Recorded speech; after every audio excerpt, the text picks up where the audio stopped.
Hello and welcome into another podcast for the Inside Nebraska crew. Rapid recap edition from that Purdue matchup as Nebraska takes the loss 43-37 at the hands of Purdue in West Lafayette. I'm Greg Smith, senior recruiting analyst here at Inside Nebraska, joined once again by staff writer, also of Inside Nebraska, Steve Marik. Steve, snap reaction, what'd you think? What a wild game. Back and forth, a lot of fun in West Lafayette. There were countless times during this game when I was watching it and I thought to myself, like something pro Purdue would happen, something positive from Purdue would happen. Mm-hmm. And then I would think to myself, oh, Nebraska's out of it. I guess I should start writing a game story right now. But no, I mean, that didn't happen. Nebraska showed a lot of fight. But yeah, I mean, nobody wants to talk about moral victories around here. They still lost the game, but Purdue's a really good football team. And I think Nebraska showed a lot tonight, really. I mean, Trey Palmer, what can you say about that? 7 catches for 237 yards, a new single game school record for receiving yards in the game. Really impressive. That was the Trey Palmer game, but the Trey Palmer game was not good enough to get a win.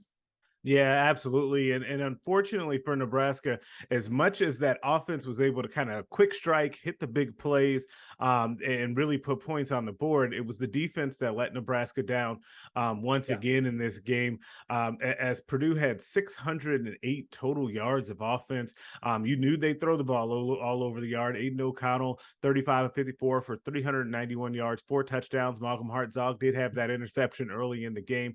I think the thing that really actually hurt Nebraska a ton in this game was the running game of Purdue.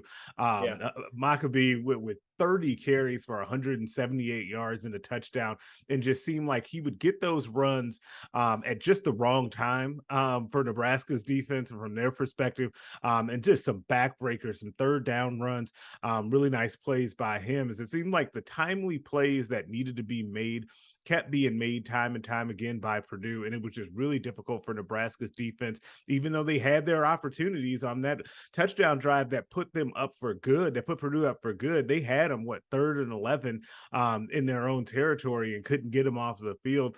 So it's another one of those where it feels like missed opportunities and moral victories. And I know you mentioned that word, and people don't want that phrase, and people don't want to hear that. But the fight that you saw from this team will stand out. But it's tough to lose this game, even as poorly as they played at times. Yeah, and you have to look at where Purdue is. I think Purdue is a better program right now than Nebraska. Nebraska is bottom of the barrel, bottom of the Big Ten.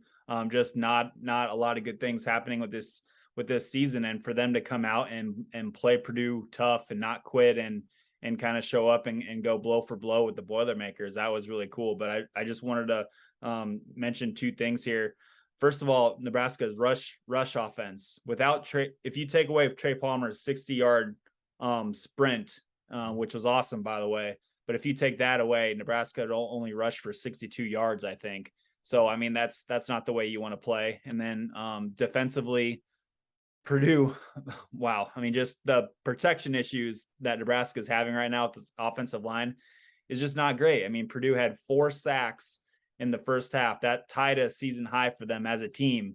And they didn't have any sacks in the second half because Nebraska was starting to play a lot better on offense. But you can't do anything with this offense, it feels like, until the protection issues get shored up and get better. And we saw them tinker with the offensive line starters, entire new right guard, Henry Latowski, a 2nd-year player, and then a right tackle, Hunter Anthony, a transfer from Oklahoma State. Those guys got their starts, but Hunter Anthony, kind of a difficult game, I think. I think every time I saw him, there are just multiple examples of, Purdue's edge rushers going around him, going inside of him, just more communication mistakes up front from the offensive line. So, I mean, until that gets fixed, I don't know how many more wins, I guess, Nebraska's going to see the rest of the season. Yeah, because it's going to be hard for them to hold teams down defensively, because the defense, it has its own limitations, right? Like they've got their own issues specifically with stopping the run. Like they're really bad at stopping the run right now. They also can't rush the passer very well, and they are now starting to be down linebackers on that second level. You're down your top two tacklers basically from a year ago, and we'll see what the status of Nick Henrich is. That did not look good with him not returning to that game, and what it looks to be some sort of lower body leg injury there. So things are just kind of piling up on that side. And to your point on the offensive line, like it's one thing to say, well, they're having issues because they just don't have enough talent, which may be the case. But it's another thing to say that they continue to have communication breakdowns repeatedly along the offensive line. It feels like the next time that we see Nebraska pick up one of those stunts will be the first time. Like it's an amazing thing to continue to see over and over again. So if Nebraska could just do those fundamental things on an average level, it would give itself a chance, because obviously the offense can be explosive. And I think it can actually be better than what we saw tonight, because they had those long stretches where they weren't doing anything because they can't get anything going on the ground. And it's one of those things where, like, poor Anthony Grant, like he was just the forgotten man in this game because they just couldn't get anything going. I think the announcers mentioned that a couple of times, that it was like, hey, there's Anthony Grant. Like he's been disappeared for most of this game. So they're just in a really difficult situation. But before we get out of here, Steve, I want to go ahead and wrap up with this. It was a big game for Mickey Joseph and kind of his future in leading the program, and what people kind of thought about that. I guess for you, did this game do anything to change what you thought about his candidacy, or didn't think about his candidacy coming into this football game? No, because I think this was a very difficult game to get out with a win for Nebraska. Purdue is a better program. They're a better football team right now than Nebraska. Nebraska is looking up at Purdue, and Purdue is looking down at Nebraska right now. So I just think, it was going to be difficult to come in here and win. It was closer than I thought it'd be, honestly. And so it just speaks to what Mickey Joseph and Bill Bush, I wrote in our instant reactions, those two guys have been godsends for this program. Absolutely. The players obviously love them and play their butts off for them. So no, I mean, a loss to Purdue, no, that doesn't change my thoughts and opinions on Mickey Joseph and maybe what he could do as a potential head coach.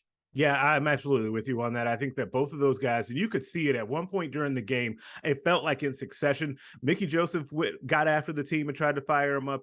Bill Bush did the same thing. Mark Whipple did the same thing. Like, and you just felt a different energy, and you see why the team is starting to fight more and compete and not put their head down and continue to punch back in these games, to the point to where the last two they came back and won. This one they weren't able to get it done, but I really think they've got some severe limitations on the team, which we will dive into plenty more throughout the week in our post-game coverage here over the next day or so, and also as we get into some more bye-week coverage as well. We're going to get back to the rest of this post-game coverage.